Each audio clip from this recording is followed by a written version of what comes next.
I feel like they'll do like a podcast or something.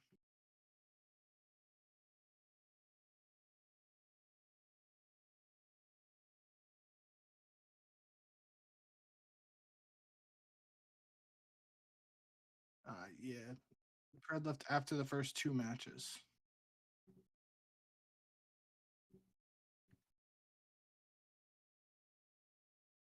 All right, Twitch sounds fine. YouTube. Two sounds fine. Just hella delayed. Yep.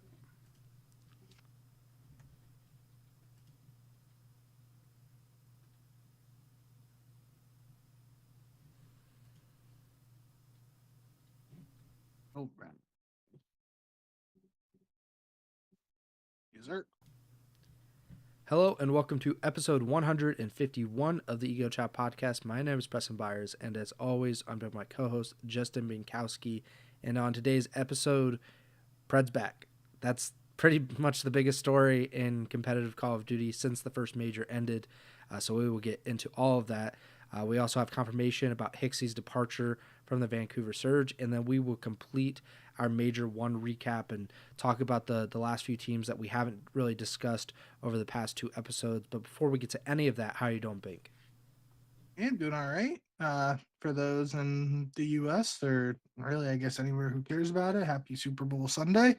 Um, for those not in the live show, it'll already be over, and hopefully, we're celebrating a Chiefs three-peat over Philadelphia winning because I despise Philadelphia. But it is what it is. Hopefully, it's a good game either way. And yeah, we do have some interesting COD stuff to still go over. The majors, the gift that keeps on giving, and now this Pred situation is finally come full circle. So excited to dive all right into it. Yeah, before we went on the air, I was saying that it was about 2 months ago, almost to the day, or like it's been 2 complete months that this saga, if you want to call it that, started. PRED shockingly leaves OpTic or gets dropped, however it is phrased, but he parts ways with the team in December after just two of the first two CDL qualifying matches. And of course, this is the same team that won COD champs last summer. They, there was a pretty big shock and that they ended up doing that, but they win champs. They kind of get to the mountaintop, especially PRED, his first season with OpTic, and then two matches in, he's out. Huke is in, and now we talked about it a little bit. I think 2 episodes ago now. I think I just asked like, does the first major placing for OpTic? Obviously, they did not have the performance that they really wanted. But I asked, like, did it open the door for a roster change or PRED? Obviously, PRED has been looming, I think, for every team or every one of the competitive teams at least.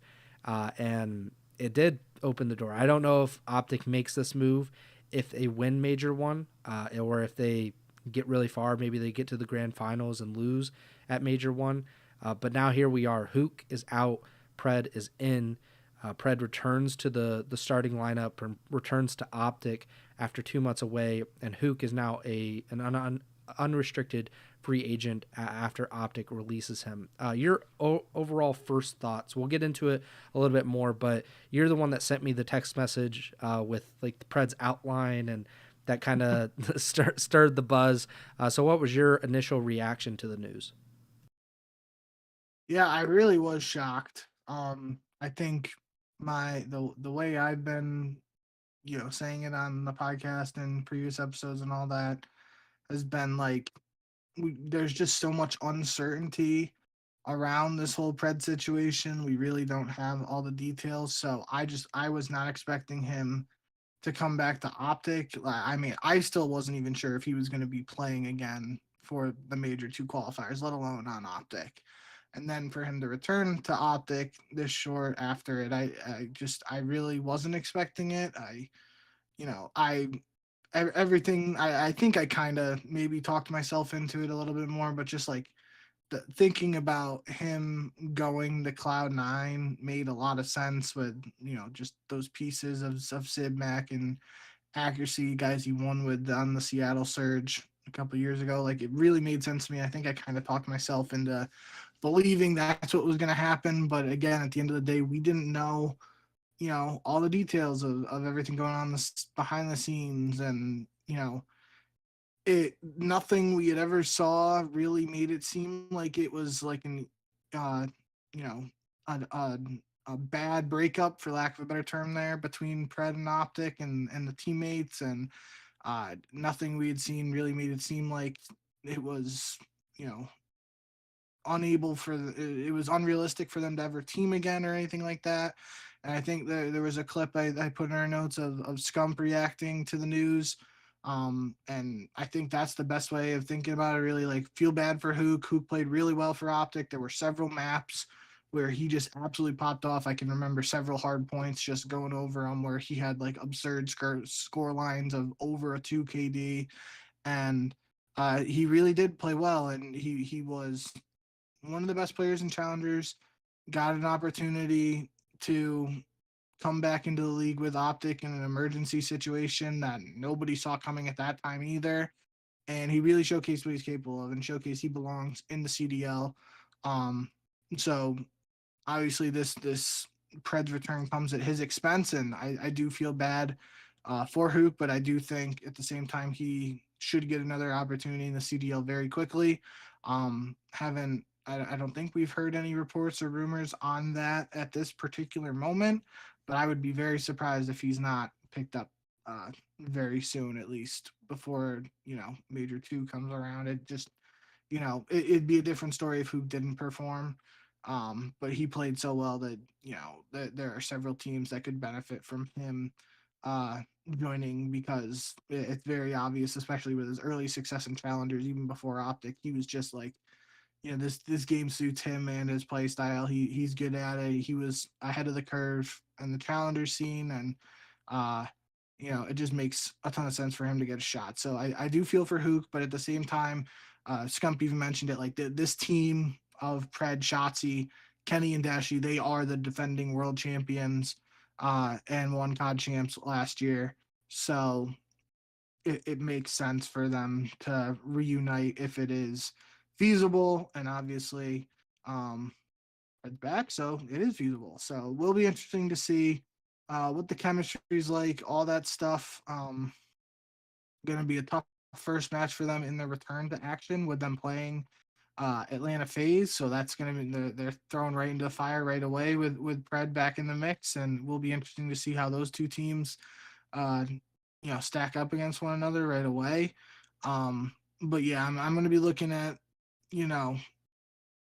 obviously we only get limited listen-ins and that sort of things from a communications perspective. OpTic does, and I think JP does post some videos of like breaking down comms and stuff. So I will be interested in seeing what the communication sounds like between the boys, and seeing how the chemistry stacks up for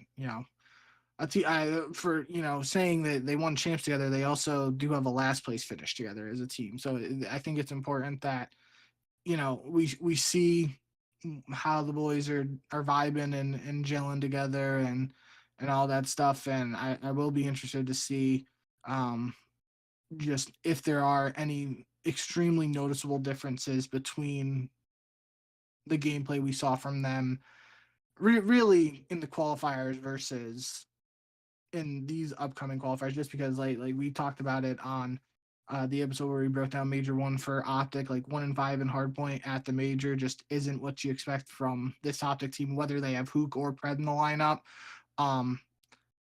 So I can see that being part of the narrative. Like Pred comes in and OpTic's better at hardpoint. They're like, oh, they're such a better hardpoint team now. But it's like they were a good hardpoint team even with Huke. It just didn't translate at the actual major. So that's one thing I think is important to keep in mind with this, and I'm going to be mindful of as well when analyzing the gameplay and everything. So I'm more interested in hearing the comms, what we're able to hear at least, and go from there. Yeah, we don't really know what to expect with Pred in this game, really, because we've only seen 2 official matches. Of course, they lose that first match to the Boston Breach, and I think then they just mollywopped Cloud9, if I'm not mistaken, in their second match, and then he's gone, and then it's basically been Huke since then. So I'm really interested just to, I don't know, like what does this team even look like with PRED, and how do they adjust, or how long will it take them to adjust to PRED being in there instead of Huke? I agree with you, and what Scump said as well, where it's kind of an easy decision based on just the talent involved here. Like PRED is, what we've seen over the past 3 or 4 years. He's one of the best players in the world, and him on this team makes OpTic's ceiling higher than if Huke is on that team. And that's no disrespect to Huke. He's obviously a very talented player, and like you said, he should get picked up by another CDL team. Cloud9 would kind of make sense. Like, just try to fit him in to that roster to see if you can maybe fix some things. I also saw people saying Vancouver. I just don't know if that. I don't know what the ceiling is for Vancouver versus Cloud9. I would imagine C9's is a little bit higher. But back to PRED and OpTic, this team has a championship level caliber. They have that ceiling where they can win another world championship. It's going to be difficult because Atlanta has the same ceiling. LAT has the same ceiling. We'll see what happens with Cloud9 and what happens with Toronto, whether they have that ceiling. But, man, it sucks for Huke. It is just the absolute worst. This is the second time OpTic has dropped him, I think. But he's also been traded by Dallas, the Empire. He's been traded by, I think he was dropped by LAT. He's been traded by LAG, and he's been dropped by the Surge as well. I think that's it. I don't know if there's any other teams I'm missing in that, in that like CDL era, but it's been a really rough road for him, and I'm glad that he actually has an opportunity. It looks like, or I would suspect that he does, to continue on in the CDL, because that wasn't the case really the last time he was in the CDL. It looked like, you're really going to have to earn your way back, and he did, and it, ended up being an OpTic, and I think that was a great opportunity for him. But man, it sucks that really one bad major, like I said at the top of the show, I have absolutely no idea if they would have made this same move if they won. And they were the number one seed going into Major 1. So there was, at least a likelihood. I don't know if they were the favorite necessarily, but they were one of the favorites, and them crashing out of the major like they did, losing to Miami like they did, obviously that's unacceptable for a championship level team. And Huke, I guess, paid the price. But I asked this before we went on the show. Do you think that they're going to talk about the PRED thing and like why he left the team, or just explaining it a little bit more? Because obviously he had that stream, and I remember watching it, and I was like, man, this is really vague. And vagueness kind of leads to conspiracy theories, which there were already, those were already a part of it. But it definitely did not really clear up a lot. Like, the only thing he really cleared up, or that he claimed, I guess, was that he did not bet on CDL matches. That was pretty much the only thing that he definitively said. And I think that they're, not that they necessarily need to, but it does seem odd that a player basically takes a 2-month sabbatical from the championship defending team, and there's really nothing said. So do you think they're going to talk about this at all? I don't know how in depth they're gonna get, but I feel like it's like kind of just something that's gonna be looming if it's never addressed. And I think I said it to you before we went live, like that at least um for I don't watch a ton of OpTic content, but I'm pretty sure they still do it where it's like just the 4 players on the team and 2 and 2 got mics in front of them and it's like a podcast show. Um I think they'll probably just do some episode of that where they talk about it very briefly. Don't know how in depth we'll go or anything like that. I did see some stuff on Twitter about like something about like a formal saying on stream, and other people saying like this was all Shotzi, and then like Zuma addressed it and saying like you can't put it all on Shotzi, even if it was on Shotzi. Like, you make a roster change on it like this, it's a multiple people were involved in it, and obviously for a team like OpTic, you gotta assume Hex had a major say in pulling the trigger, even if it wasn't like, his idea, because we obviously know from the past, like the whole Dashy versus Rambo thing. Like, I'm pretty sure, I don't know if we ever got official confirmation, but I think it was at least reported that it was like Hex stepping in, was like, no, we're not getting rid of Dashy. And then that led to obviously Rambo being the one that, moved on from OpTic and now Vancouver. So I just think this whole situation is just like, if it is never addressed, there are always going to be Greenwall fans and just competitive Call of Duty fans who are wondering what the hell is going on. So I think it's just better. The easiest route is to just give some sort of vague uh, statement, or just address it very briefly on like a video or something, and then that's the end of it.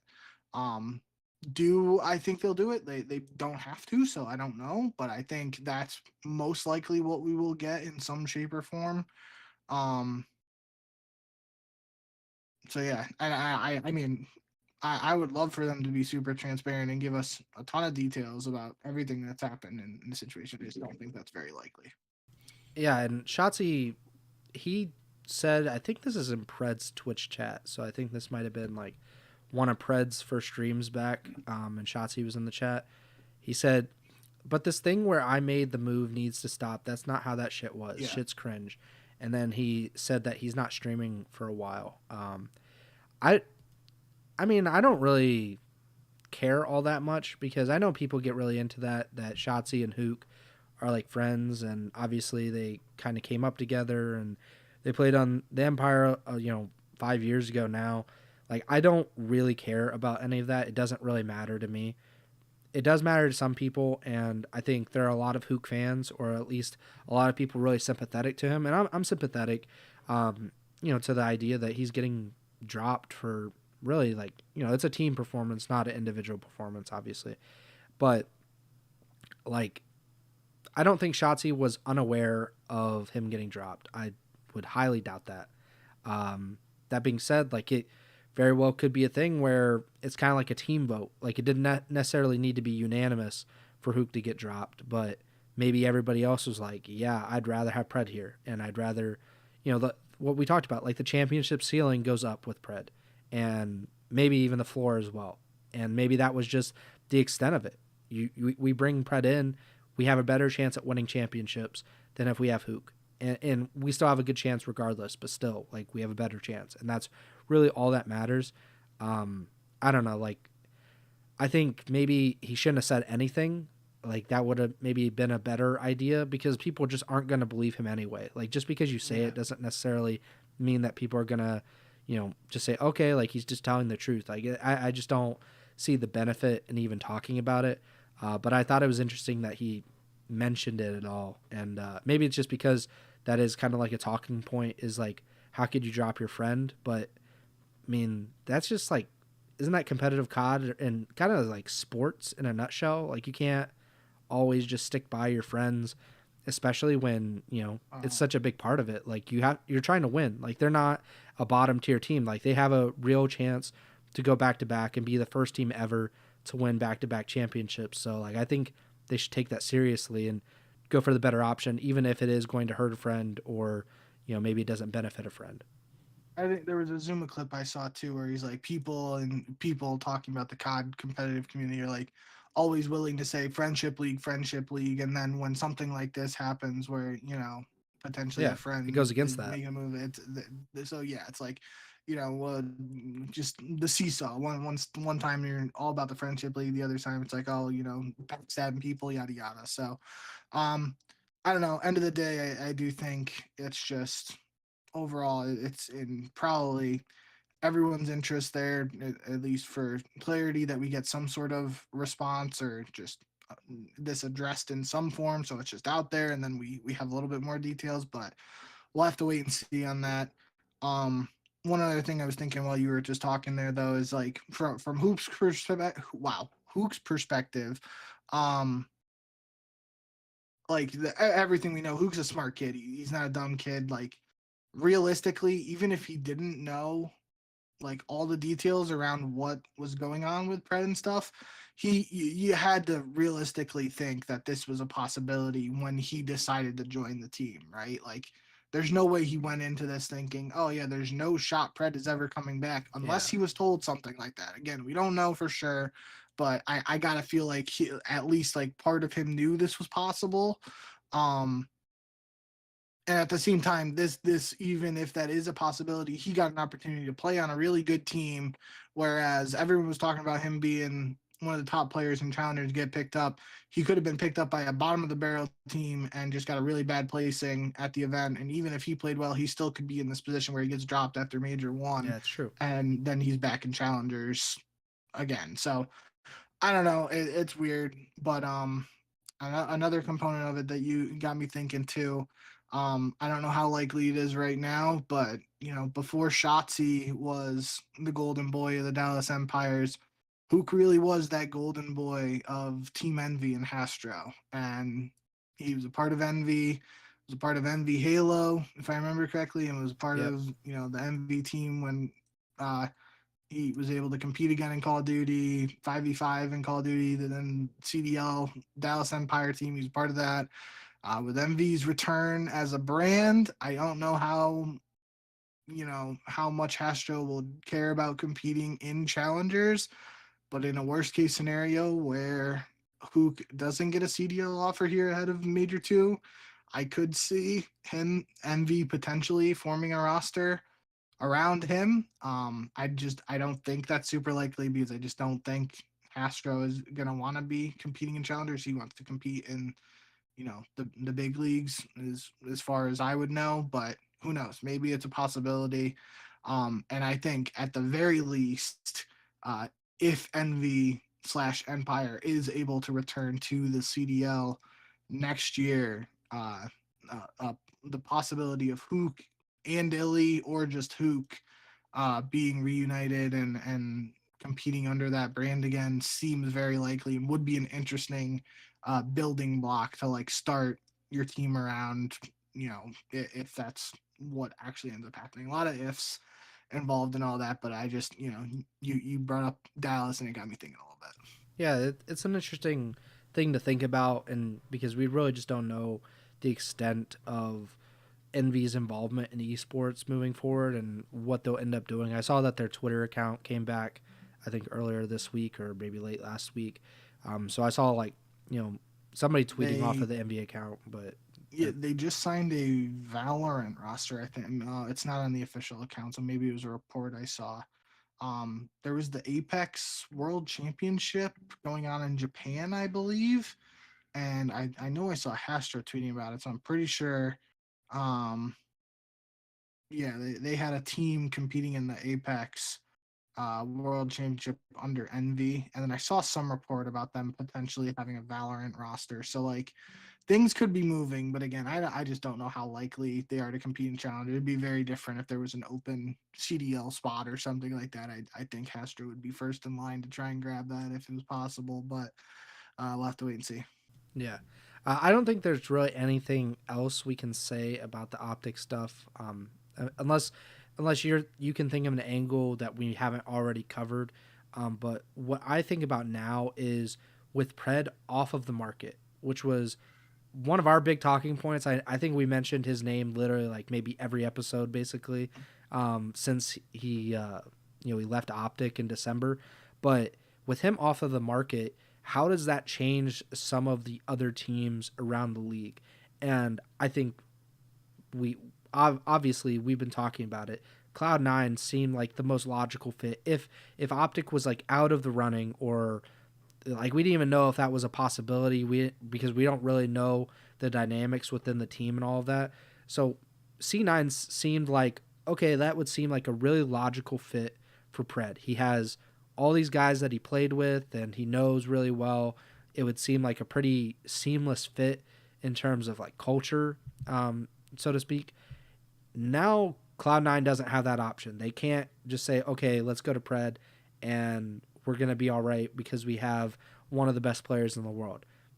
Is it a Huke situation, or is there anybody else out there for C9 now to kind of help this roster, or are they just kind of stuck with what they have? Which I'm not saying that as a bad thing. It's just this roster has a lot of talent on paper, but it hasn't actually translated over to the game. So where do you think Cloud9 is now that PRED is not an option? I don't think Cloud9 will make a move. I think in a world where PRED was available to them, it made sense for PRED to replace Kremp, but that necessarily wasn't like suggesting that Kremp was playing poorly or playing at a level where he needs to be replaced. It just would have been a case of uh pack a punching, as Aches usually likes to say when referring to roster moves and stuff like that. Like, it doesn't necessarily mean Kremp's playing bad, but if you can improve with a better talent on paper, and that's just like anybody's gonna tell you Pred is a better player than Kremp, at least based on what we've seen so far. Like, no offense to Kremp, it's just it is what it is.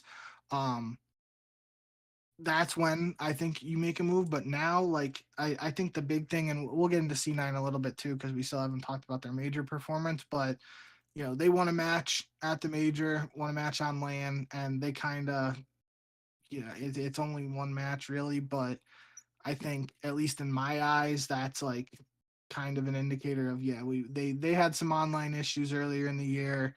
It's not, we can kind of look past those and be like, this team is going to be more competitive on LAN if they aren't dealing with those online issues. And Sib in particular played really well. I think he had the fifth highest KD at the event. Again, small sample size because they didn't make it a long run in the bracket, but Sid played better than he did online.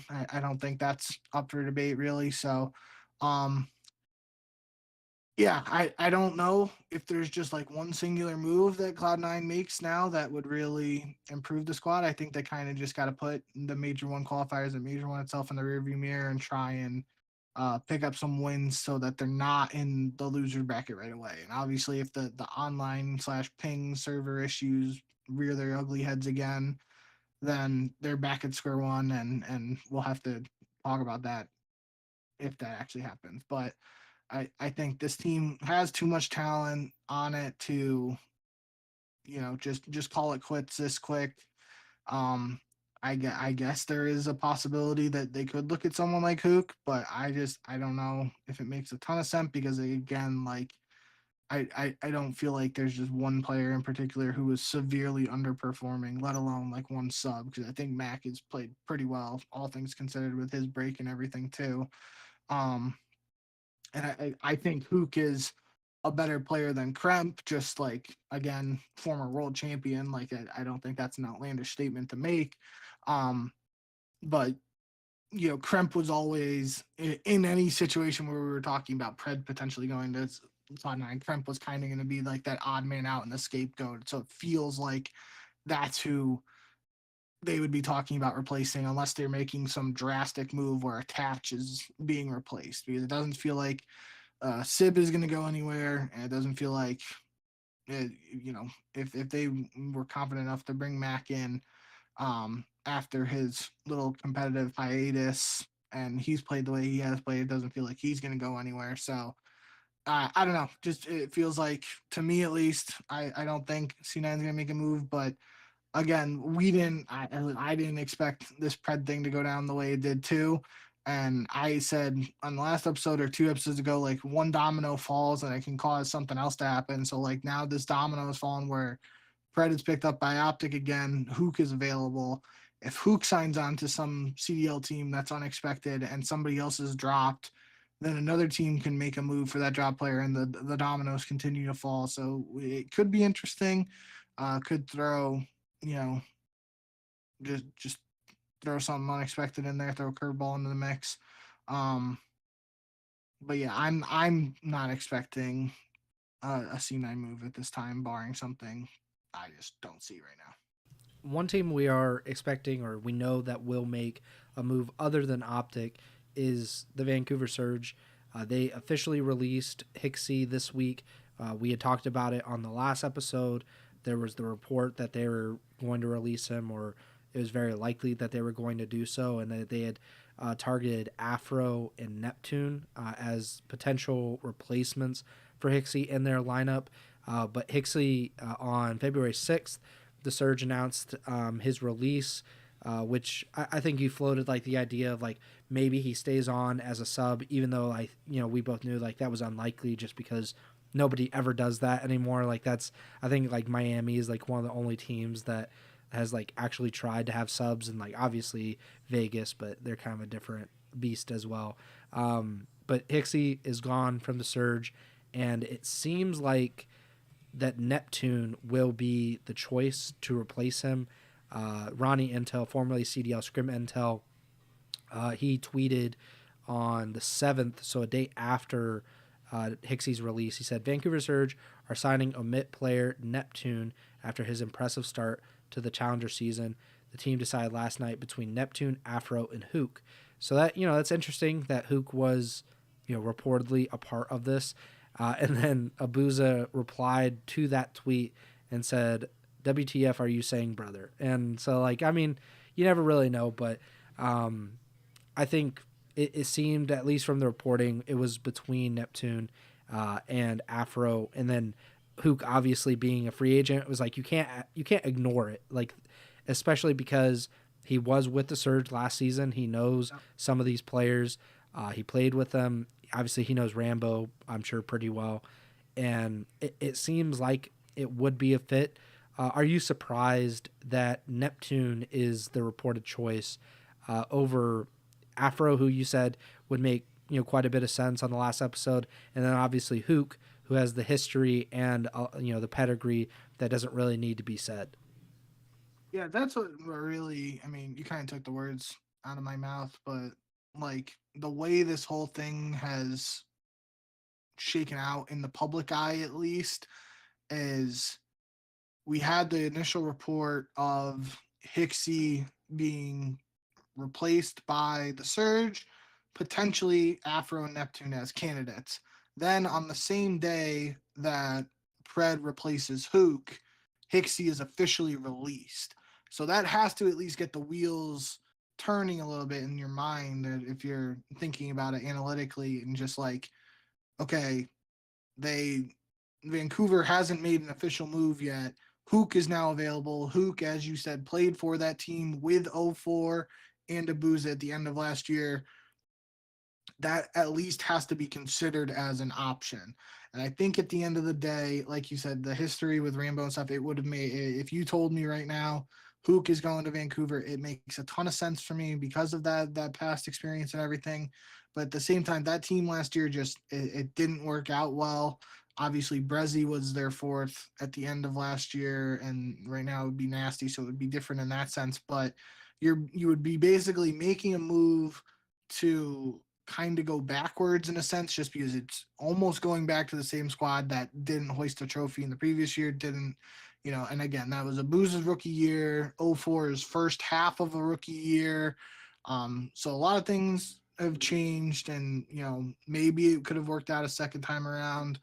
Um, but at the end of the day, I'm not surprised either that it potentially isn't going to Huke just because of the way like this all shook out. Like they being Vancouver most likely had to consider their options before knowing that Huke was actually available, because it's even in that the clip of Scump like reacting to it. Scump said like, he heard it was possible, but he wasn't even sure it was totally going to happen on that day when the news broke. So if Scump didn't know, assuming he's being honest and genuine and saying that, which he would have no reason to not be, there's no way Vancouver knew, or any of the other teams knew, if Scump wasn't even 100% sure that the Huke switch was coming in. So you got to think Vancouver was most likely weighing their options, not realizing that Huke was potentially available. I am just surprised. I think, again, we don't know for sure. All we know officially is Hicksy has been released, so Surge is looking for one right now. We do know that Omit, the team that Neptune was previously on in Challengers, has picked up Capsidal to continue competing in Challengers, which makes it believable that Neptune was picked up by Vancouver. We just don't know that for sure. I mean, it's in the world of challengers. It's possible Neptune just left that team and went to another challengers team. So we don't know for sure, but it seems like all signs right now indicate Neptune to Vancouver, which will be interesting to see how it works out. Because, like you said too, I did think of the initial report of Afro versus Neptune. I liked Neptune as a player. Thought he was the exciting prospect when he was first making his come up, but I just thought like that Afro and nasty previous connection and the way Afro's been playing in challengers, I thought that move just made a little bit more sense from a chemistry perspective. But we'll have to see how it all shakes out. And obviously Neptune can be a really good player, so this is another opportunity for him to showcase what he's capable of if it comes to fruition. Yeah, like you were saying with Huke being with the Surge last season, so he was a part of the initial roster, obviously, and then they had their roster shake up about mid-season. They bring in 04 for Arcides. Obviously, Illy gets benched. I think after Major 1, and that started a bunch of stuff. But the final roster that they had, like you mentioned, was Abuza, Huke, Brezzy, and 04. Obviously, 04 and Abuza is still there. Brezzy is obviously not. That team got 7th at the Major 3 qualifiers. Then they got top 6 at Major 3. Then they got 3rd in the Major 4 qualifiers, got top 6 at Major 4. And then they finished the regular season in 5th place, like overall standings. They got top 8 at Champs, which is, last because there's only 8 teams that get to Champs. And then they got top 4 at ESWC. So there's that. Like, obviously that was their best result of the season, as far as I see. And but it's still like you said, it was underwhelming. Like, it wasn't anything to write home about necessarily for their results. It just maybe the only explanation is like you think that Nasty is a much better player than Brezzy, or just like maybe Huke is, in this game is a much better player than he was last season. I don't know. Like, there's that would be the only explanation, I guess, for why you would go back to Huke. But I mean, obviously Huke was a top challengers player to start the season. He was just on OpTic, so there are reasons to go to him if that would be the case. But yeah, we'll see what happens with Vancouver. Like you said, it's not confirmed yet, so we're not entirely sure if Neptune will be the guy. It's just looking like that at the moment. Let's talk about some of these teams though, because we talked about 8 of the teams, and I think we've mentioned here or there some of these teams already. Let's talk about Cloud9 because they've already been mentioned on this show. PRED no longer an option, if he ever was, I guess. But they still need a lot of help, or just need to improve their gameplay, because this is a team that I think we all expected to at least be like top 6. I think that was kind of like the bar for them, with all the talent that they had. Yeah, they're not the New York Subliners of past, where they're world championship caliber teams, and obviously a world championship roster formerly. But they have talent that should be competing with FaZe and LAT and OpTic and so on and so forth. They just haven't been that this season. And I'm not entirely sure why. You roster change aside, because you said you don't think that they're going to make a change, or not sure what change they could make to upgrade this roster necessarily.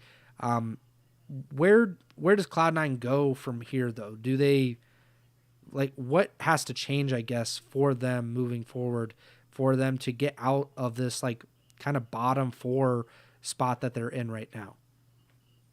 I mean, no, we've joked about it and seriously talked about it. I think right now I'm somewhat in between with my following statement, but these upcoming online matches are really going to be a huge deal for Cloud9.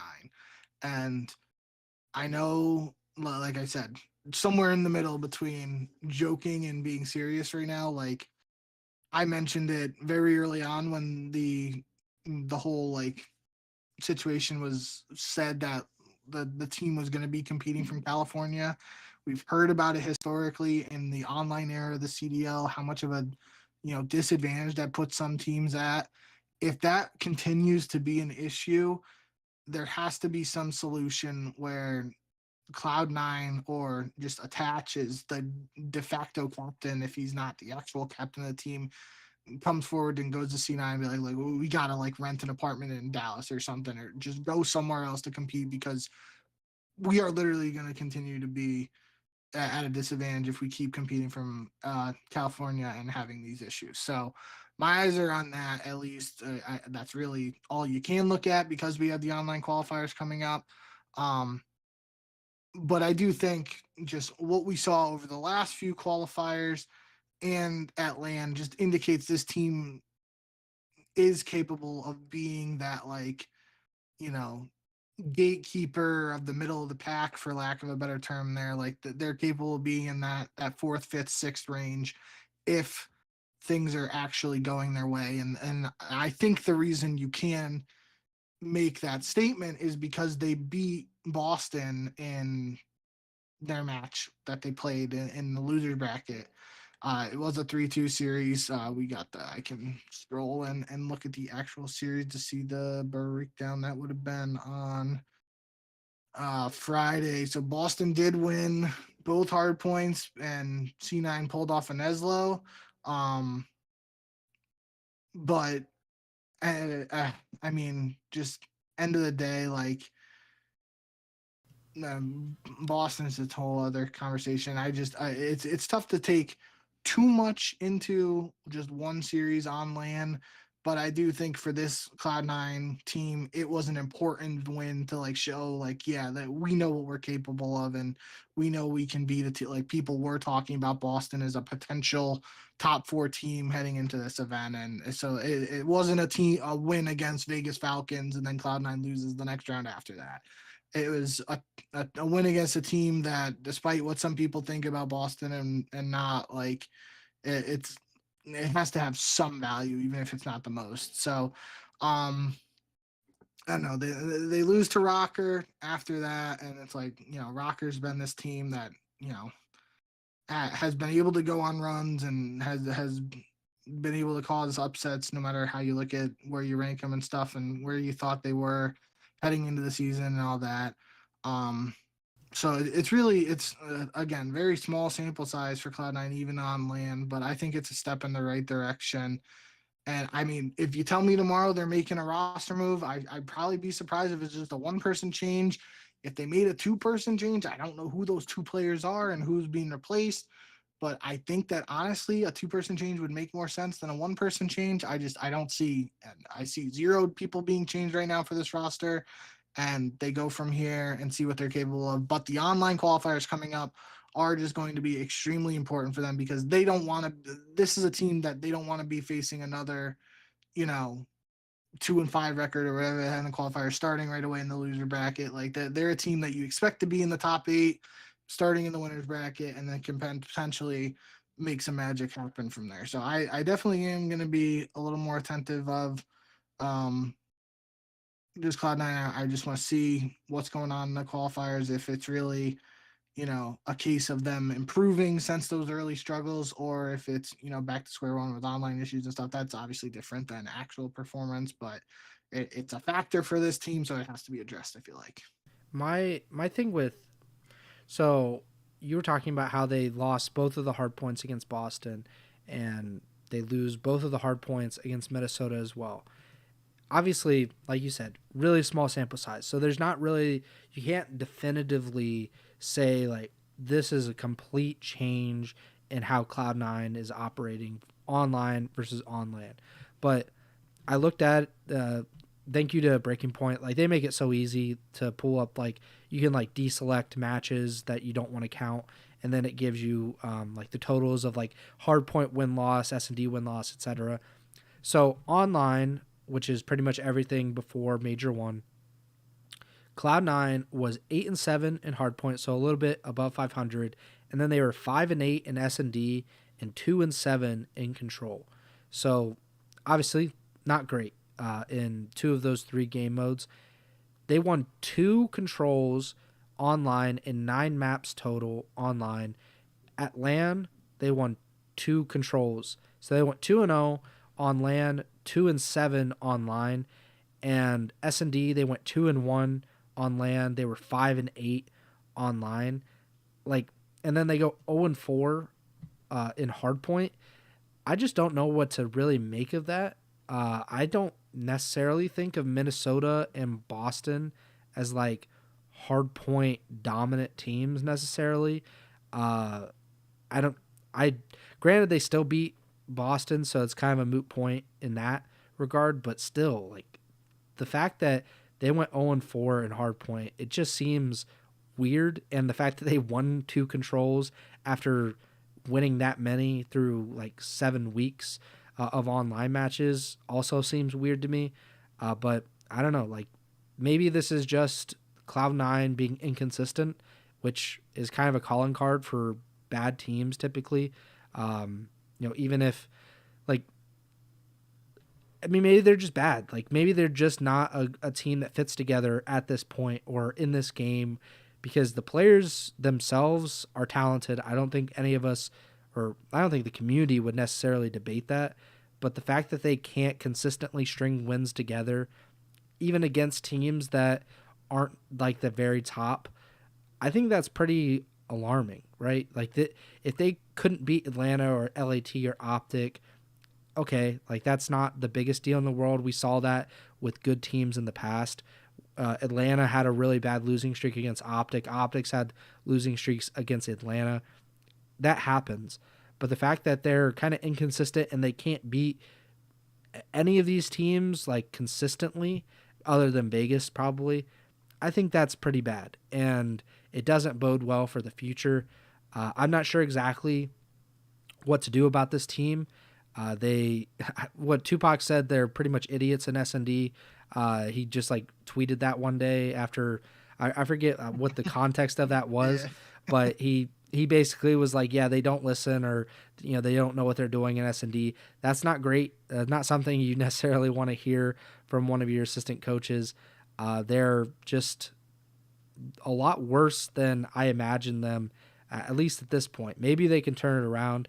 But it does seem like a roster change would be coming at this point, especially for a team that had higher expectations than this. Obviously, they're, I think, 10th in the league, if I'm not mistaken, or something around there. Either way, like they were supposed to be a lot higher up in the standings, and they're just not. And I think that's pretty surprising for how much talent is on this roster. I just think it's like we can obviously sit here and you can make arguments for almost any team to on paper make a roster team if it's not the team that won the championship in the previous event, right? When there aren't specific names that make sense, like in the Vancouver scenario, we knew Hicksy, there was the stats to back up. He was like 49th out of 52 KDs or whatever in respawn. And it's like we got two subs in Afro and Neptune who are both playing really well in challengers and EU challengers and NA challengers. Um, like having these specific names attached to it there makes the conversation a little more interesting to me. But like just sitting here saying like, yeah, Cloud9 can make a roster change, but I'm saying I don't really know. You didn't say any specific names either of the like people who come in and can replace him outside of like PRED, because again that's the whole thing, and even Huke to some extent. Like I don't know, just not having the names attached to it makes it a little tough, because like we can sit here and just say I know one name is like Lunars and challengers for an AR. Like you say like Lunars for attach, like how much does that really change? You're bringing in a rookie for just a guy who is super well liked in the league, and obviously that doesn't necessarily mean a lot, but it's like he's that veteran presence on the team and the leader, and obviously they have the coach and accuracy. It's first year coaching, but we know that's kind of like that was his role as a player in his later years, was that vocal leader for a team that had Sib, Mac, and Pred on it.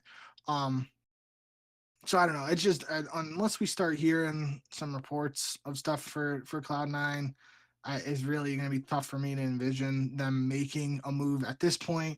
I do think though, regardless of like online issues or not creeping up, if they underperform during the Major 2 qualifiers or Major 2 itself, I think then it would be inevitable that somebody like they have to make some move, and that's where like even a guy like Attach or Sid could be on the chopping block in my eyes if they continue to struggle beyond this next set of majors, because then we're at the halfway point of the season and it's do or die.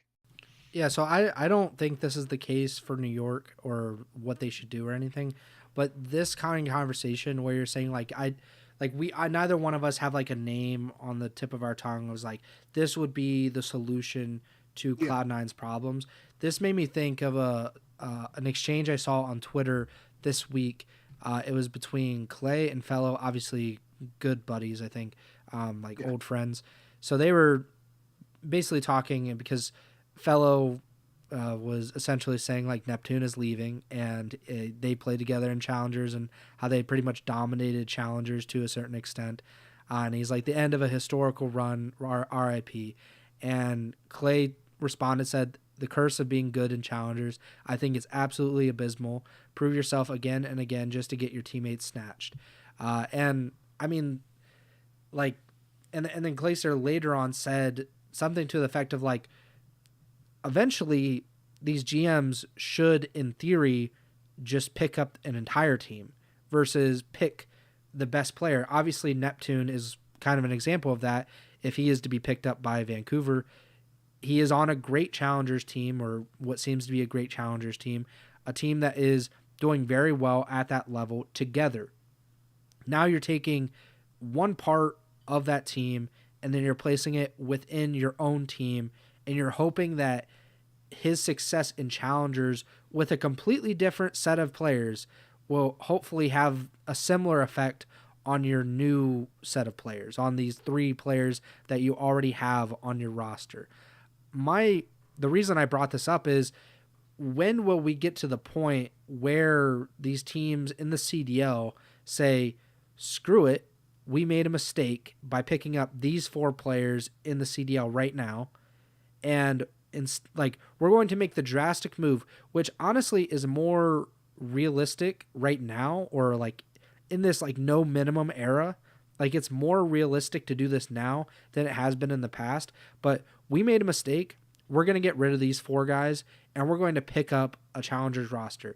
The only time that something similar I think has happened, at least from my memory, is the LAG thing, where they picked up 3/4 of the team that beat them at the Pro-Am. That was like 22, I think, 23. But they picked up a team that had beaten them at the Pro-Am. They performed, pretty well. That was like Assault. I think Diamond Con was maybe the player that got left behind, yeah, something to that effect. And so they got brought up. They didn't perform great, but it certainly wasn't, like it wasn't going to be a great performance for LAG at that time. That's the only thing that I can think of where something similar has happened, where a GM has said like we're essentially going to bring up a challengers roster to compete. And I think it's an interesting scenario. It's not going to happen very many times, if ever, really, because it takes a GM or a coach or whoever constructs these rosters to basically say, I screwed up or we screwed up, and we have to make drastic changes to fix whatever is wrong here. I don't know if you had any thoughts on that, or what you thought of that idea of like, we have a proven success model here. Let's just bring it up to the big league. Maybe it could work out here, rather than pick out one, two, even three players and bring them to the CDL roster. yeah. I think it's interesting, and the first thing that came to mind while you were talking there was LAG during that MW2 season. So it's kind of funny because it involves some names that we were already talking about. The roster to start that year was Arcity, Spart, Neptune, and Huke. We've talked about Huke and Neptune, and you even talked last episode about Spartan Arcity signing like those 3-year deals or whatever the contracts were at Yeah, that the two time. plus And then ones. they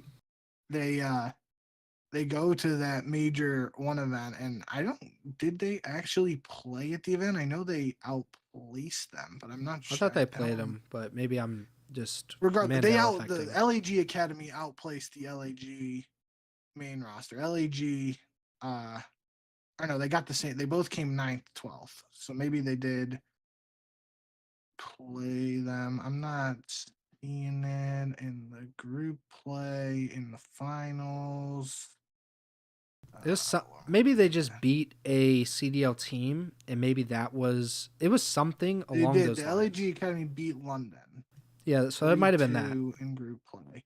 So they got the same placing at least. They both made it to the losers qualification map because it was that what's that called where it's the The GSL Swiss or format where you basically play a team that has the same record no, as you, right? no, it was the mini groups where it's like Oh a yeah, double elimination bracket in a group stage. I think it's yeah, called GSL. yeah, something like that. Um,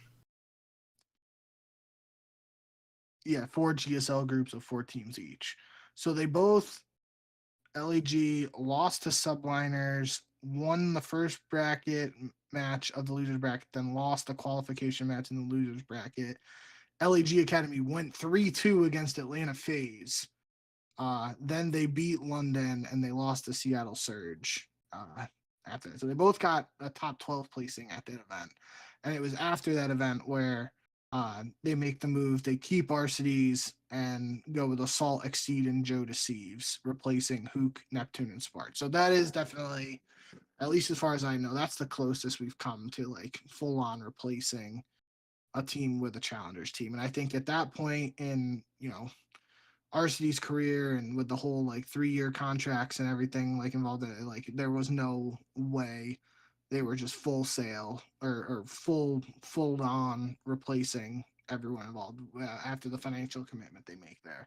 Um, and I think that's probably the element of this that makes it very unlikely for a 4-man roster to just go into a team mid-season because even like if we look at a team like Vancouver, like even if Vancouver was really struggling, they still have someone like Abuza who they think and the Yeah, community thinks very highly of, and they're going to want to build around him, even if it's a full rebuild.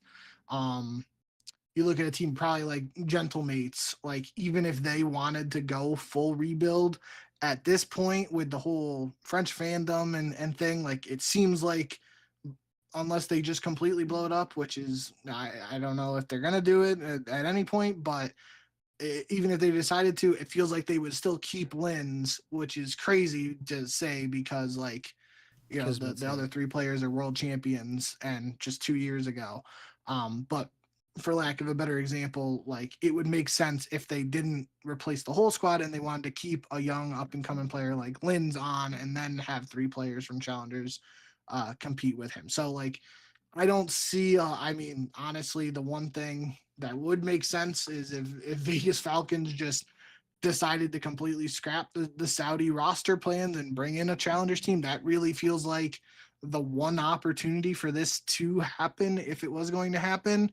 But I don't see how when there's so many like details with contracts and the financials and all that and even teams where it seems like potentially on paper it could happen, they have at least one guy they would want to continue building around.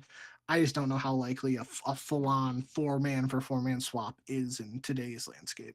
Yeah, it would take a unique situation, like you said, where there's not at least one player that feels like a part of the franchise or like a cornerstone necessarily. Like maybe the only current team that has that, maybe like obviously Vegas. Like I just don't, like obviously I don't think you're thinking this either, but like I just don't see it happening because they're committed to like a certain type of team. Yes. And so they don't want challengers. But like any other team, I'm thinking Minnesota probably because, Okay. and obviously they're performing well enough that it's not going to happen. Yeah. But say if they started off poorly, I don't think any of those 4 players have a connection to the rocker to such an extent that they couldn't be dropped.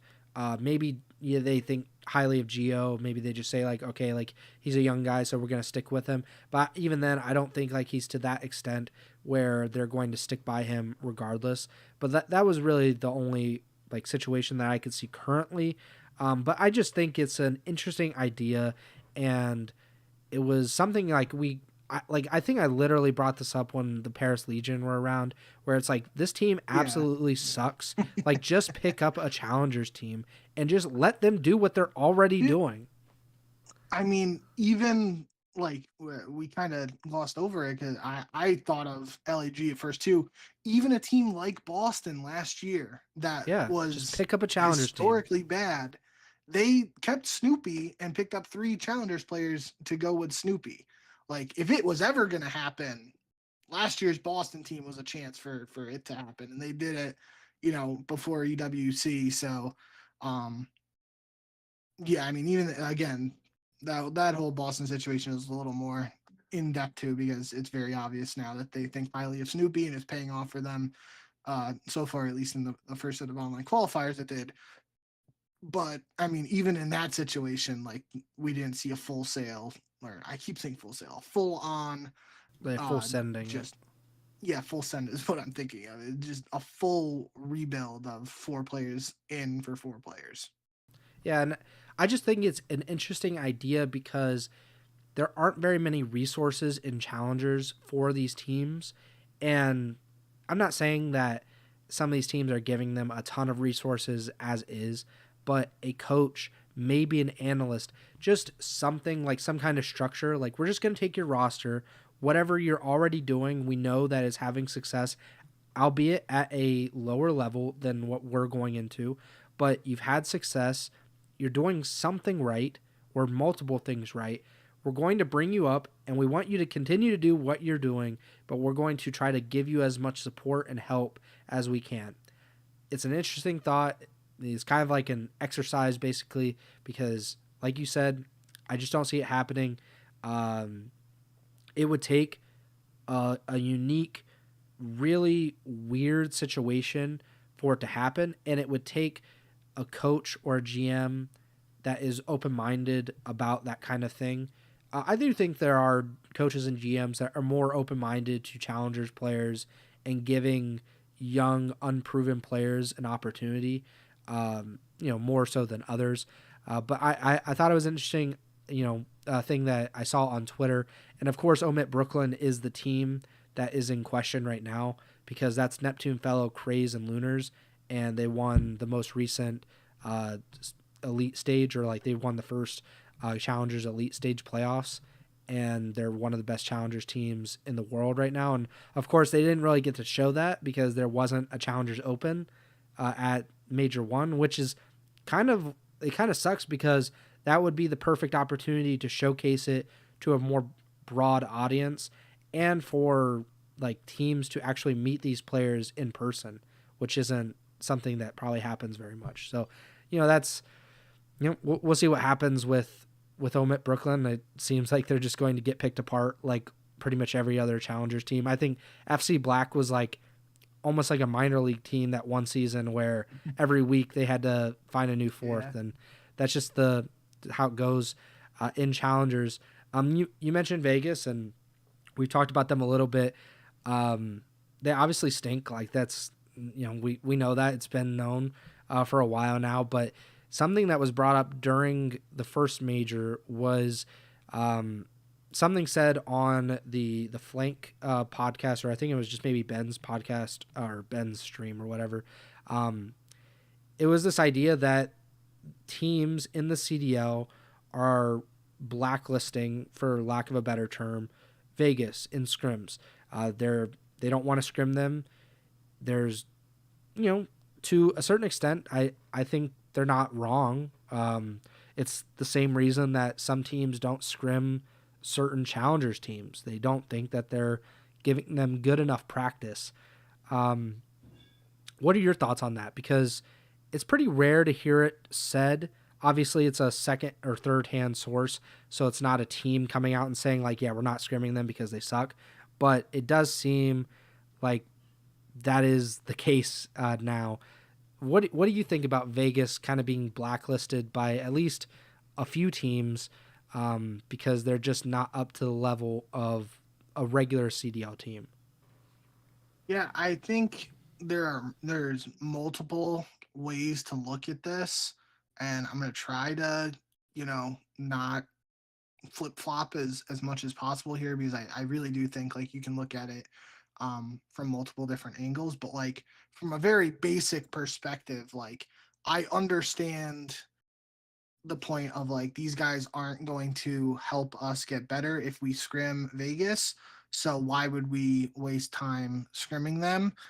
But in other years, there have been teams like we mentioned some of the Vegas Legion rosters, the Boston Breach team last year, who were bad as well. And we never heard this same, rhetoric or narrative around potentially Yeah. uh, not scrimming them. So then it like it becomes a thing. And I understand this is a new project where it's an all Saudi team, and that's been one of the things we've talked about on the podcast. Like these guys haven't played against players of this caliber in North America that they're playing against in the CDL before, and it's going to take time for them to improve. So that's just part of the process, and I think you can say it's it's messed up, but I definitely do at least see the point of like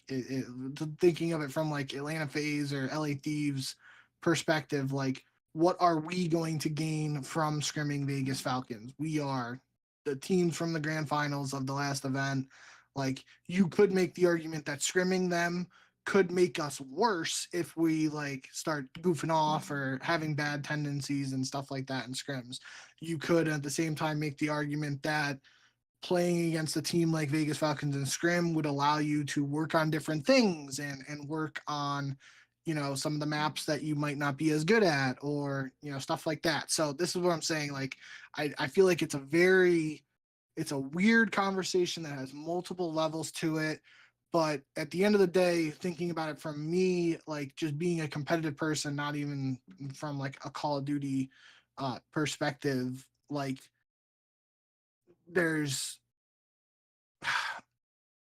if you want to take the easy way out of something, like if you're playing one-on-one in basketball, do you want to play somebody who's going to push you to get better, or do you want to just play someone who's an easy win and take your win? Like I don't know, that wasn't a Yeah. great example, but Well, there's multiple ways you can look at it. And at the end of the day, like you were talking about that Omid Brooklyn team, like if they're the best team in NA Challengers, and you have an option to scrim them or scrim the Vegas Falcon team that hasn't won a hard point yet against the CDL team, which team do you think you're going to get better practice against? I think you have to say you're going to get better practice against that Omit Brooklyn team.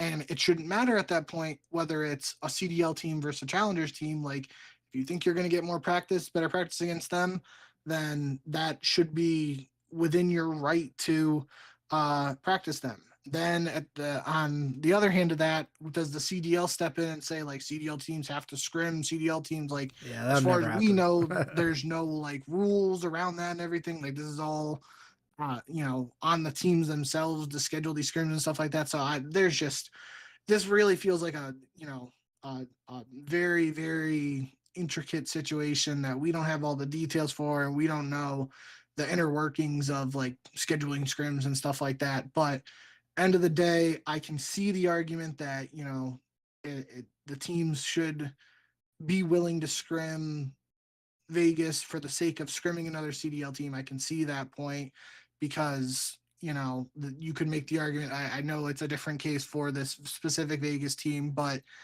you could make the argument that there have been other teams that haven't been up to snuff with other CDL teams, and you still scrim them. And if every team is scrimming every other CDL team, then like every team is scrimming the same against this Vegas team. How much does it really matter if everybody is just scrimming them the same?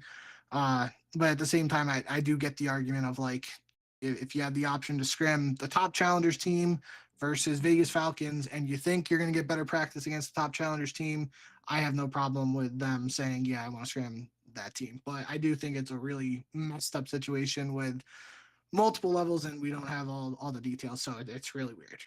the CDL forcing the other teams to scrim Vegas would be like the teachers telling you to go play with a weird athletic kid at recess or something. Like, that's it would be funny. Obviously, it's not going to happen, but I would just love to see the press release or like the private memo that they tell players that they have to go scrim Vegas or whatever.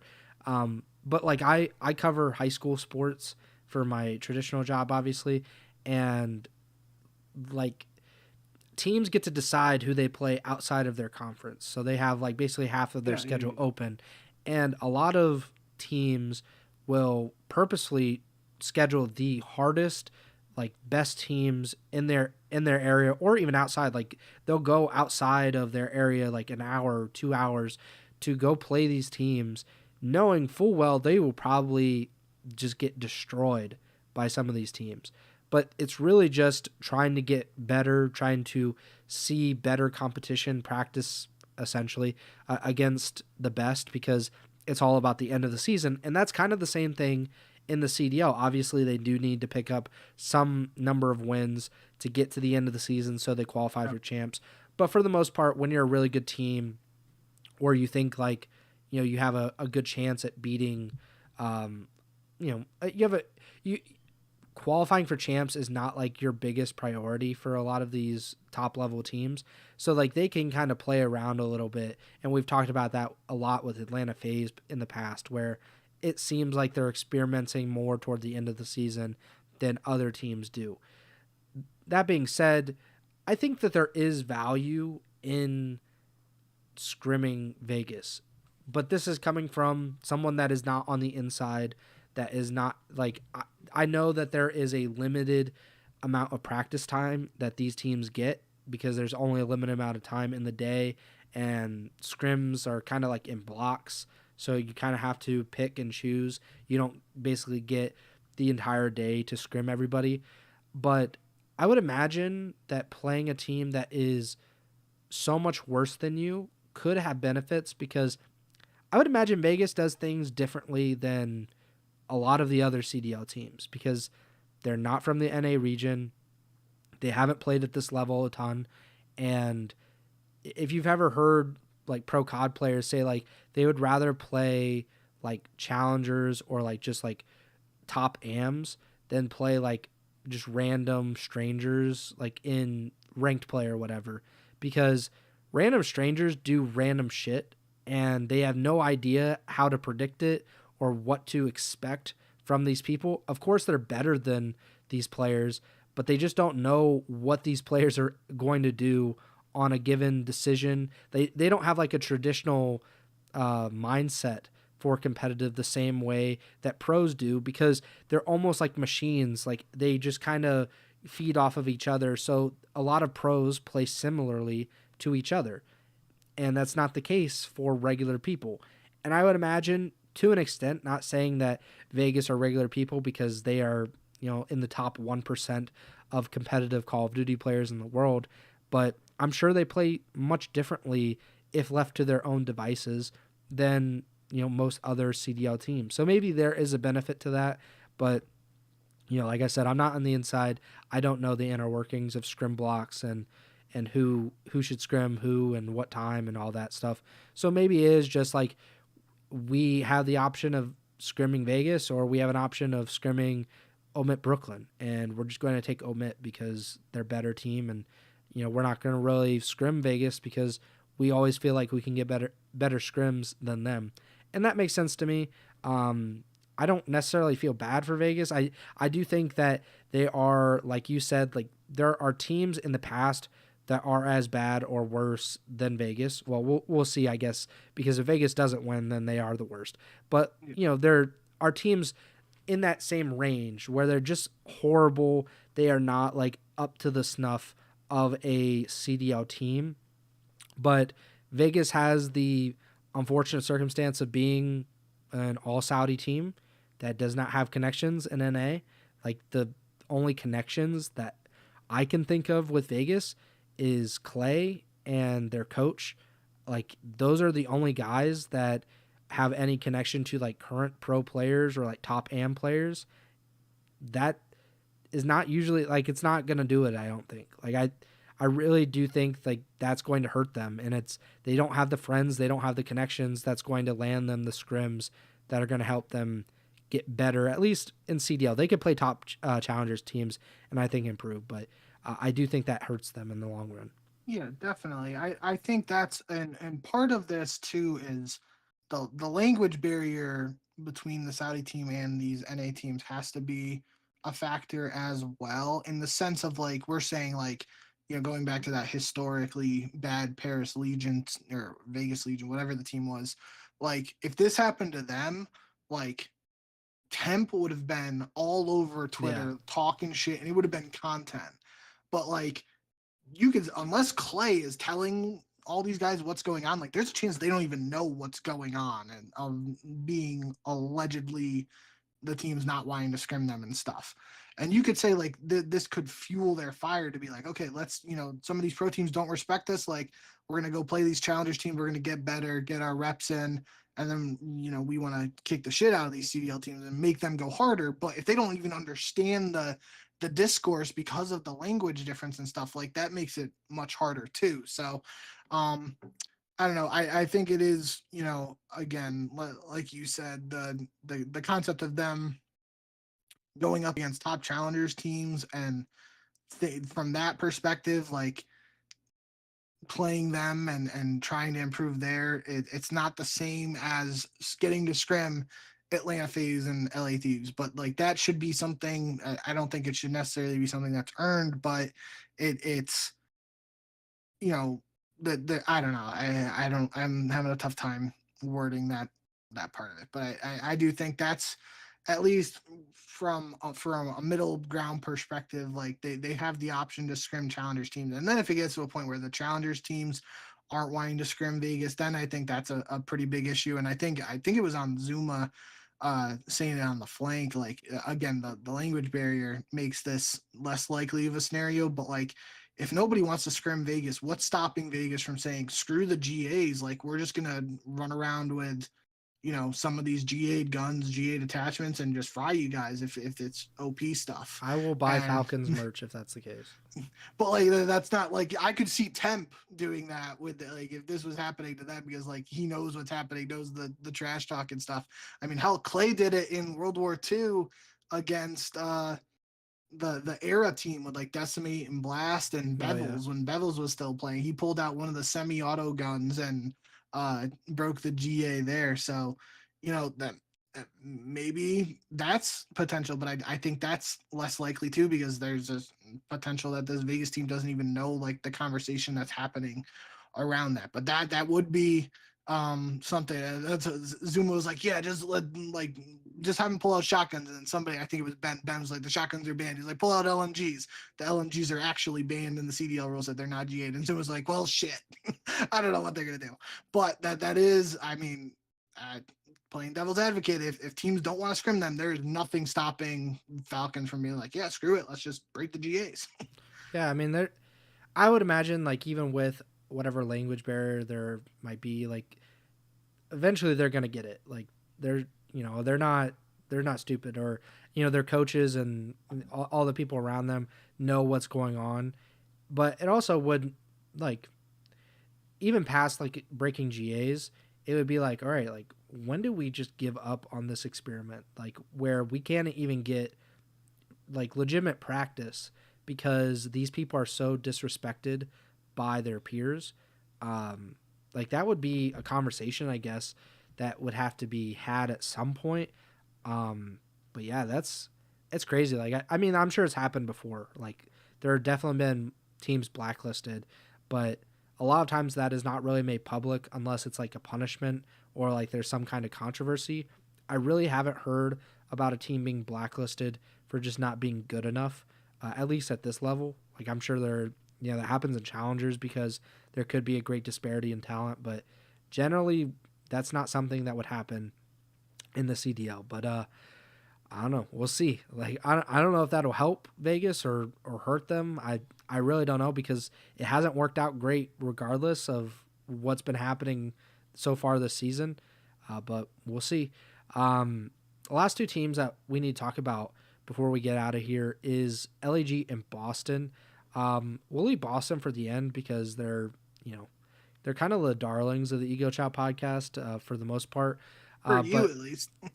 Hey, like I'm looping you in regardless. No. Um, LAG has disappointed pretty big so far this season.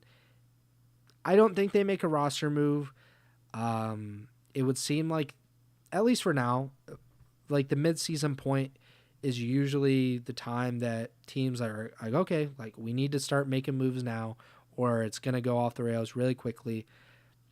It's a little surprising that they're this far down in the rankings, that they're Yes. so, I wouldn't even say so bad, because they've had really close calls, but maybe I'm being too kind because I wasn't very kind with Cloud9. But LAG, I just didn't expect them to be like, I think they're in second to last in the standings at this moment. And they really haven't shown anything to say that they're like a top 6 team. Like it looks like they might, with a few results, here or there, like around going to their favor, maybe they're up to like ninth or something, or maybe eighth. But it's been pretty bad. What do you think the outlook is for LAG at the moment, considering how poorly the start of the season has gone for them? Yeah, I think this is one where I also agree. I don't think they're gonna make a move right now. If again you told me they're gonna make a roster move, I wouldn't be surprised. I just think they're kind of like Cloud9 in the boat. They put Major One and the Major One qualifiers in the rearview mirror. Try to see what they can do in these Major Two qualifiers and Major Two, and then if something doesn't work, they make a move at the halfway point. I think they're gonna give it another shot. But for me, it is a little more clear. With this Gentlemate squad, if they were to make a roster move, I think it would be to try and make a move at the AR position. Um, Potentially the flex, depending on what you consider Priesta. But I think that's like, looking at just the stats that Breaking Point posted, like the cards of their stats, which includes all of the Major One, I believe. Uh, Skies and Priesta were both like the worst statistically performing players on the team, whereas Kismet and Lins were playing better. And I think, especially at Major One, I thought Kismet played pretty well despite there being a small sample size there with just that one match in the losers bracket. And I thought at points in the Major One qualifiers online, I was impressed with Lynn's, because I know we had that narrative and that discussion multiple times of like Lynn's quote unquote filling the shoes of Hydra on that former New York Subliners roster, and how hard it would be to live up to that. But I thought Lynn's did have some strong performances. So I think if Gentlemates were to make a move here, it would be potentially at the AR position, replacing either Skies or Priesta. I just don't know. Again, I know I've talked about it multiple times now. Like this whole the concept of having these maps like Hacienda Control and Skyline Hardpoint, where you can have more than two subs on the map. That feeds into being a positive for Priesta, who we know is very flexible and can use multiple guns. So that might be a point against replacing Priesta with somebody who's just more of a natural AR and isn't as flexible. So I don't know. I mean, obviously the name people are talking about is Lunars, from just, he's been apparently the best AR and the best NA Challengers team. So that's just the name that's going to be at the top of everyone's mind right now. I don't know how much that move really moved the needle for this Gentlemate squad though. So we'll have to see. I mean, you could have a guy like Fellow come in because he's playing well in Challengers too. But like, how much does that really change things for this team? I don't know. So that's why I don't think Gentlemates makes a move right at this moment. I just put Major One and Major One qualifiers in the rearview mirror and move on, because I mean they played pretty well, all things considered, at Major One. Like they beat OpTic in two hard points, which again we've talked about the hard point situation for OpTic uh multiple times now. But 99 Kids went 32 and 19 in a 250 to 110 win map one for LAG against OpTic. And then they had another 70-point win on Skyline Hardpoint, which I talked about. And the first S&D they lost was a 6-5, so that was close. It was just the 3-0 in the control wasn't close. And the game 5 was a 6-2 on Vault S&D. LAG went up 2-0, and then OpTic just won 6 rounds straight after that. So small sample size at the major itself. and just a lackluster performance from this squad in the qualifiers. But I think if you told me they're making a move, I wouldn't be super surprised. I just don't see it happening right this second. I think they go in with the same roster, major two qualifiers, try and make something happen, and then if things don't work out, then they would be on my list to definitely make a move if they struggle again after major two. They're interesting because 4 of their 7 losses have been in Game 5, and Yeah. that's pretty tough. They also have a better map win percentage than both C9 and Vancouver, who are ahead of them in the standings, partially because they're going to Game 5 and losing instead of winning. Um, I don't know. Like, I think it's pretty obvious that Priesta is the first man out. Like, we know what 2 of these guys look like together without Priesta. Like, I think that is a big key in roster changes. Like, have we seen them without each other? And we've seen Skies and Kismet together without Priesta, and the results were pretty good. I think Priesta is just like he's just going to be the scapegoat. Like, his stats aren't going to hold up in comparison to his teammates, and that often is the first guy cut. We just saw it with Hicksy.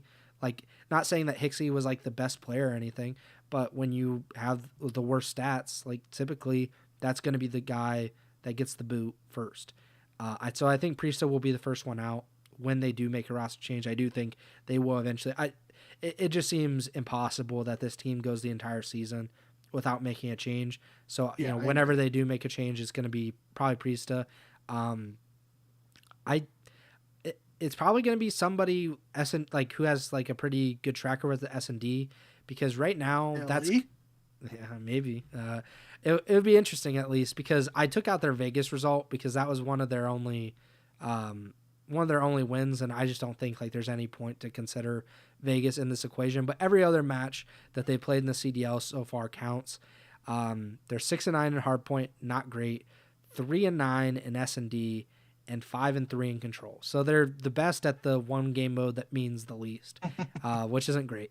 But just even if they got up to like 6-9 in S&D, that's probably like, I mean, that would literally be 3 of their 4 Game 5 losses at least. So I don't know, like that. It just I want to root for these guys because I think this is a really talented roster, all things considered. But they're gonna have to prove it. They're gonna have to show it. Linz has also shown like flashes of being like a really good player, so I don't think he's going to be like he's just not going to be part of these roster changes if it happens, unless this team just completely tanks and then they just have to make whatever moves come to them. But I think Priest is first out. Like you said, Skies might be an option because those have been statistically the worst players.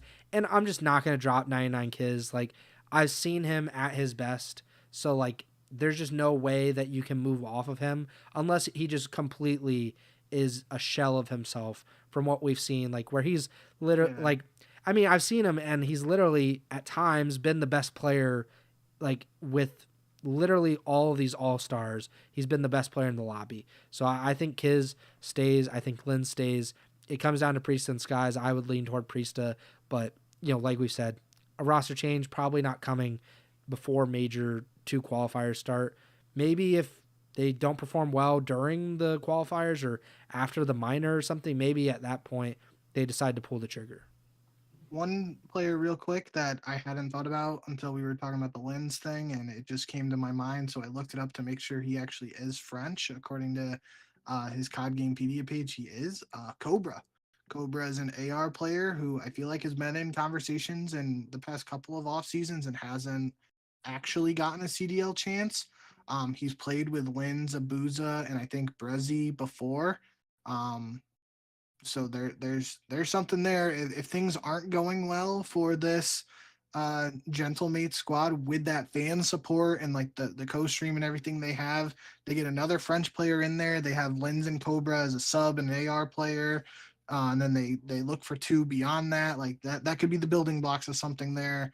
And that's something we talked about dating back all the way to the Paris Legion, right? Like if you're not going to be one of the teams, one of the teams competing for championships, you can build that like fan base and stuff, which very clearly the Gentlemates have. in that French community and whatnot. So that's a name to look at too. I don't know how Cobra's doing in challengers this year or anything like that, but I know that's been a name that's been thrown around before. Could be something to keep an eye on there too. Last but not least, we have the Boston Breach. Um, I mean, it's kind of sucks because we ended on like kind of a down note for what this stage was for them, because I don't know if they had been in the winners bracket of a major in like 2 years, but they started in the winners bracket of Major One, and it didn't go great, to say the least. They get double first rounded. They finish with the top 12 finish. Um, not ideal, but I still don't think they should make a change. I think everything, like, if you just took it in its totality, what they did in stage one, say you win 5 matches, you finish top 12. I don't think that's like out of the ordinary for Boston. They'd be like, 5 matches? Really? Like 5? I think that's probably what they should go and look at. Like, it's not how you finished, it's just everything that you did in that first stage. You beat OpTic, who they're the only team to beat OpTic in the online qualifiers. Granted, Atlanta really did not entertain them at all. Atlanta was like the one team that was like, yeah, you guys are not on our level. But everybody else, basically, Boston was right there with them until the major, obviously. And I don't know. I just think, and obviously they went to game 5 at the major, so that happens. That they were in a lot of game 5s. It's gonna happen that you're gonna lose them. You hope that you lose them in the qualifiers more so than the actual major, ideally. But do you agree with me that you just kind of take it and just hope that you can improve a little bit, or just continue to do what you did in Major 2 or the Stage 2 stuff? Because if they win another 5 matches, like, they're right on pace to make champs, which is pretty incredible for where Boston was a year ago. That's where Boston was 6-27 last year. So the 5 matches, if One they more, won baby. one match at the major, they would have as many wins as Boston did all of last year. So yes, I don't think Boston makes a change. I think the other important element to Boston specifically is there were those reports um, earlier in the offseason that the organization would potentially be looking to leave Call of Duty esports, and that at least has to be factored into any potential like discussions around roster changes and stuff. If the org was potentially looking to move on, it's very possible that they aren't going to be super thrilled about spending more money and potentially signing another player and all that stuff. So I don't think Boston makes a move. I think they come in and try to replicate what they did in the Major One qualifiers, and just I've said this a couple times now, put Major One in the rearview mirror for them. Um, I will, kind of joking before we got to this, but um, I definitely was on the side of things last year, the slasher side of things, and the whole slasher versus Snoopy thing, and even this year in the slasher versus Snoopy first round matchup, I was siding with slasher, but Snoopy definitely has shown signs of improvement this year. I don't think that can be denied by anybody.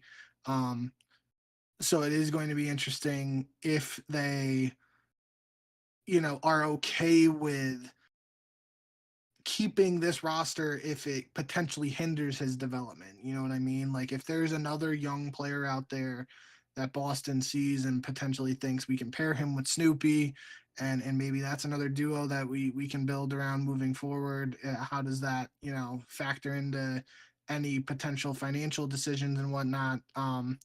That's something to keep an eye on there. I think looking at the stats, I'm pretty sure Cammy was the worst performing player on the team, and if I had to guess, he's probably uh, the oldest player on the team. I don't think that's unless Awakening is just older than I'm thinking. I'm pretty sure that's safe to say. So it's possible if Boston were to make a move, they also look for an upgrade in the AR department, maybe with a younger player from challengers. But I think end of the day right now, yeah, I'd be surprised if Boston made a move right now. If they start to slip back into this former 2024 territory of just becoming a team that loses consistently, then I think the conversation shifts a little bit. But I think right now, um, they try to run it back with this roster and see what they get in the upcoming qualifiers. Because obviously things worked out in the Major One qualifiers, just not at Major One itself. And they have also had a pretty tough schedule, all things considered. Um, their last 5 matches, of course, they lost to C9. That's a bad loss. But they played Atlanta twice. They played LAT and Carolina.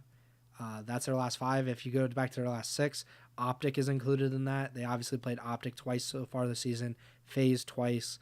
It's a tough road, I guess. They kind of got an unlucky draw in the winners bracket, especially to play FaZe, like because FaZe looked like incredible heading in, and to play them and be like the higher seed out of those two, and it's bad luck for them.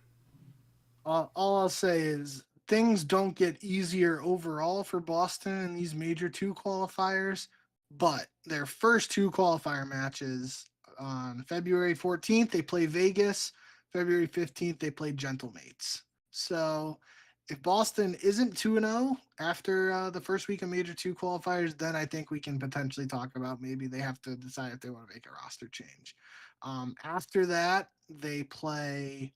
Why is it they have to? Yeah, they play Toronto. They play C9, yeah. LAT, Atlanta, and Miami in the Major 2 qualifiers. I mean, we'll see what happens, but yeah, like you said, they should start 2-0. Like with how all 3 of those teams have played, Vegas, LAG, and Boston. Boston should win both of those matches. Who knows what C9 will show up? So like that's the saving grace there. And then who knows what Miami will show up. I think it's pretty like we should probably think that LAT, Atlanta, and Toronto will beat them. Although Boston has beaten LAT online as well. I think the Atlanta one is probably like the most secure because Atlanta's 6-0 in map count against Boston. But yeah, like they're more likely to start in the losers bracket of Major 2. Granted, we'll see what happens with the minor. Like it doesn't have anything to do with Major 2 qualifying and stuff, but it could help them in the long run. They didn't have a great performance in minor 1, so we'll see what happens. But yeah, Boston they're an interesting case study of just how long can they go without, making a roster change and honestly being okay with that. Like I'm okay with them sticking right now, but it's right now. Like we might have a different opinion once we get to Major 2. Yep. But yeah, that about does it. We're about an hour and a half in. The Super Bowl starts in like an hour and a half, 2 hours. We hope that you guys have a great Super Bowl Sunday, a safe one at the very least. We're coming in on Major 2 qualifiers, obviously. We will talk about the first week of qualifiers on the next episode, which will be on Wednesday or Thursday if you're just listening or watching after the fact. But yeah, I think that about does it. We're about an hour and a half in. Make sure to like, subscribe, or follow the podcast feed wherever you're listening and watching on. Make sure to give us a 5-star rating on Apple Podcasts. I don't think I've mentioned that in a while, but we're on Apple Podcasts. We're on Spotify, Amazon Music, and of course YouTube. We're at like 204, 205 subscribers on YouTube the last time I saw. 207. There you go. So yeah, we're trying to get to 300 by the end of the CDL season. So we got a few months, but we're 93 away at this point. Follow us on Twitter at jbink with 2 Ks, at Preston Byers. The podcast Twitter's at Ego Chall Podcast. And you can also follow Bink on Twitch, twitch.tv/jbink with 2 Ks. That's JBINKK. And you can catch, he's going into month 2 of the race. I believe it's, he's dubbing it, but I don't know how much of a race it is anymore. I think he's like way, way, way ahead in the race. But yeah, but it's, he's doing pretty well. So this is like day 33, 34. It'll be day 32 today. I'll go live after Super Bowl. All right, so day 32.